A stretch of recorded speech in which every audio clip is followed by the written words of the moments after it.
मित्रों, मैं हूं विकास सक्सेना। सामाजिक एवं राजनीतिक घटनाओं के विश्लेषण के यूट्यूब चैनल चैतन्य में आपका स्वागत है।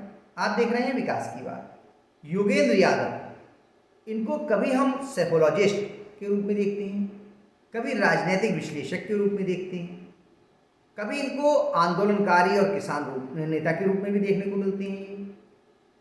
कुछ समय इन्होंने आम आदमी पार्टी के साथ राजनीति भी की और आम आदमी पार्टी के ये संस्थापक सदस्य थे। लेकिन अरविंद केजरीवाल इनको बर्दाश्त नहीं कर पाए और इनको बाहर का रास्ता दिखा दिया। इसके बाद अपनी राजनीतिक महत्वाकांक्षाओं को पूरा करने के लिए योगेंद्र यादव जी ने अपना राजनीतिक दल स्वराज इंडिया पार्टी बना लिया। अब उसी के लिए वो नेतागिरी कर रहे हैं, राजनीति कर रहे हैं। इन दिनों वो महाराष्ट्र गए हुए थे अभी, और वहाँ के अकोला में एक विचार गोष्ठी थी, संविधान की रक्षा और हमारा वोट, इसमें वो बोल रहे थे। इसी दौरान 40-50 लोगों की भीड़ ने उनके ऊपर हमला कर दिया, वहाँ की रखी हुई कुर्सियाँ तोड़ दी और योगेंद्र यादव जी को बोलने नहीं दिया। जैसे तैसे भारी मशक्कत के बाद उनके कार्यकर्ताओं ने और पुलिस ने घेरा बनाकर योगेंद्र यादव को वहां से सुरक्षित बाहर निकाला। योगेंद्र यादव जी का ये कहना है, उन्होंने ट्वीट किया है कि ये जो कार्यकर्ता थे 40-50 जो हुड़दंग कर रहे थे, जिन्होंने वहां रखी कुर्सियां तोड़ दी, उनके ऊपर हमला किया, ये लोग वंचित बहुजन अघाड़ी के कार्यकर्ता थे। ये वंचित बहुजन अघाड़ी जो है महाराष्ट्र की पार्टी है, जिसके नेता हैं प्रकाश आंबेडकर जी, जो कि बाबा साहब भीमराव रामजी आंबेडकर के पोते हैं। अब योगेंद्र यादव जी ये कह रहे हैं कि मुझे शर्म आ रही है, या ये अत्यंत शर्मनाक है कि जिन लोगों ने हमला किया है वो वंचित बहुजन अघाड़ी के कार्यकर्ता हैं, क्योंकि उन्होंने बाबा साहब भीमराव आंबेडकर के संविधान का अपमान किया है। वो कह रहे हैं उनके इस ऊपर जो हमला हुआ है उससे संविधान में जिन लोगों का विश्वास है, संविधान प्रेमी जो लोग हैं, उन सबको बहुत ज़्यादा खेद हुआ होगा, बहुत ज़्यादा उनके लिए चोट लगी होगी। वो इस हमले को लेकर के बड़ी तीखी प्रतिक्रिया कर रहे हैं। लेकिन यही योगेंद्र यादव मुस्लिम आक्रांताओं, मुस्लिम अतिवादियों और उस आक्रामक भीड़ पर कुछ भी बोलने को तैयार नहीं होते, और उसको बड़े ही सहज रूप से कहते हैं, जिसने कि उनके दादा, सगे दादा राम सिंह की गड़ासे से काटकर निर्मम हत्या कर दी थी। इस पूरे घटना को आज जो ये विषय है अपने इस आज के अंक का, वो यही है कि किस तरह का दोहरा चरित्र हमारे कुछ राजनेता सेकुलरिज्म के नाम पर दिखा रहे हैं। वोट बैंक की राजनीति के लिए, कुछ एक वर्ग विशेष का वोट हासिल करने के लिए उनकी करतूतों को भी किस प्रकार से उस पर पर्देदारी करने का प्रयास करते हैं। आज के अंक में हम लोग इसको समझेंगे। दरअसल हुआ क्या था, ये जो योगेंद्र यादव हैं, इनके बचपन का नाम सलीम था और बाद में इनका नाम सलीम से बदलकर योगेंद्र यादव रख दिया गया। तो एक राम सिंह जो सनातनी थे, उनके सगे पोते का नाम, यानी कि उनके पुत्र के पुत्र का नाम आखिर सलीम कैसे हो सकता है, इसके बारे में आज लोग थोड़ा सा चर्चा करते हैं। दरअसल योगेंद्र यादव के जो दादाजी थे वो एक शिक्षक थे। ये घटना खुद योगेंद्र यादव ने कई टीवी चैनलों पे, कई मीडिया संस्थानों को सुनाई है।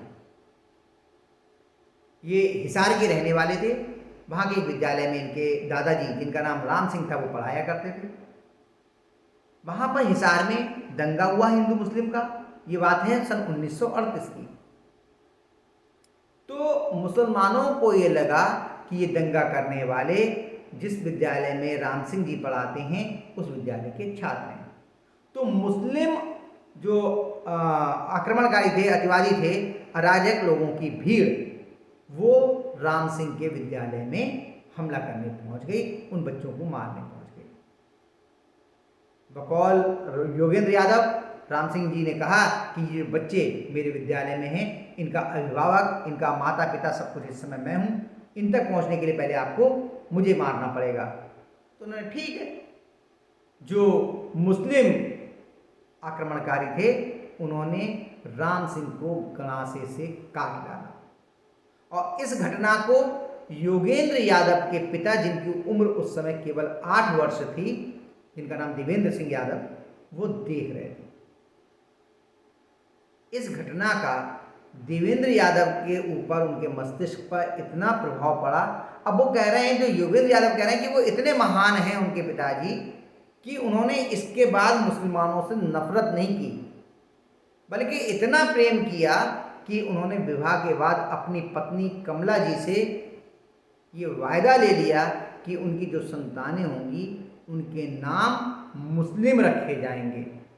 अब ये कौन सा प्रेम था मुस्लिमों के प्रति, जो प्रेम जग गया देवेंद्र सिंह जी के मन में, ये तो कोई मनोवैज्ञानिक ही बता सकता है कि ये स्टॉकहोम सिंड्रोम था या कौन था, ये वही बता सकते हैं कि जिन मुस्लिम आक्रमणकारी और अतिवादियों ने देवेंद्र सिंह की आंखों के सामने उनके पिता को गणासे से काट डाला, अब वो महानता दिखाने के लिए अपनी संतानों के नाम मुस्लिम रखने के लिए का व्रत ले रहे हैं और अपनी पत्नी से इस बात का वायदा ले रहे हैं। परिणाम ये निकला, जब शादी हुई देवेंद्र जी की, उसके बाद ये सारी घटना खुद योगेंद्र यादव की सुनाई हुई है।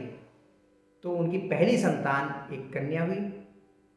कहते हैं कि उन्होंने उसका नाम नजमा रखा, लेकिन योगेंद्र यादव की माँ जी जो है वो इस बात से बड़ी परेशान हो गई। उन्होंने हाथ जोड़ लिए कि भाई कृपया लड़की का नाम जो है मुस्लिम मत रखो, अन्यथा इसकी शादी नहीं हो पाएगी। तो बोले अगले ही दिन उसका नाम नजमा से बदलकर नीलम कर दिया गया। उनकी दूसरी बहन, दूसरी जो संतान हुई वो भी कन्या थी, उनका नाम पूनम रखा गया।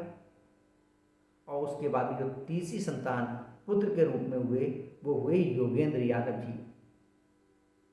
इनका नाम रखा गया सलीम। और योगेंद्र यादव बताते हैं कि जब वो 4 साल की अवस्था में विद्यालय गए तब तक इनका नाम सलीम ही था, लेकिन वहां पर बच्चों ने इनसे कहा कि भाई तुम तो देवेंद्र जी और कमला जी के पुत्र हो ही नहीं, क्योंकि ये दोनों तो हिंदू हैं, इनकी संतान भला मुसलमान कैसे हो सकती है। तो तरह तरह की बातें बनाई बच्चों ने। इससे परेशान होकर योगेंद्र यादव इस जिद पर अड़ गए कि या तो मेरा नाम बदल दो या फिर मैं स्कूल नहीं जाऊंगा। तो इनके पिता ने इनका नाम बदलकर सलीम से बदल करके योगेंद्र यादव रख दिया। अब योगेंद्र यादव जी कहते हैं कि उनके पिता महान थे, उनके मन में मुसलमानों के प्रति किसी प्रकार का द्वेष भाव या बैर भाव नहीं आया। लेकिन यही योगेंद्र यादव अब उन लोगों की भीड़ को कोस रहे हैं जिन्होंने कल इनके ऊपर इनकी सभा में व्यवधान डाला। हालांकि हाथापाई तो हुई है, धक्का मुक्की हुई है, लेकिन मारपीट नहीं हुई है, किसी की गर्दन नहीं कटी, किसी को जान से नहीं मारा गया, किसी पे डंडे नहीं बरसाए गए। लेकिन ये भीड़ उनको लोकतंत्र विरोधी दिख रही है, संविधान विरोधी दिख रही है भी। लेकिन अगर कोई व्यक्ति उस भीड़ की आलोचना करने में संकोच करता है जिसने उनके दादा की निर्मम हत्या कर दी, या वैसे ही विचार वाले लोग जब सड़कों पर निकलते हैं और नारे लगाते हैं सर तन से जुदा के, और सिर्फ नारे नहीं लगाते, कई लोगों की गर्दनें काट भी डालते हैं और उनके विरोध में बोलने के लिए जबान नहीं हिलती, वो लोग आज इस भीड़ की निंदा कर रहे हैं, क्योंकि हमला सीधे सीधे योगेंद्र यादव पर हुआ है और हमला करने वाले लोग संभवतया दलित समुदाय से आते हैं, वो मुस्लिम भीड़ नहीं है। इसलिए उनमें किसी भी प्रकार का स्नेह, उनमें ममत्व उनके लिए दिखाई नहीं दे रहा है। तो ये मासूमियत है योगेंद्र यादव जी की कि वो कहते हैं कि उनके पिताजी महान थे, उन्हें कोई डर नहीं था, डरे नहीं थे वो मुसलमानों की उस भीड़ से जिसने उनके पिताजी के सामने उनके दादाजी की गणासे से काट कर निर्मम हत्या कर दी थी।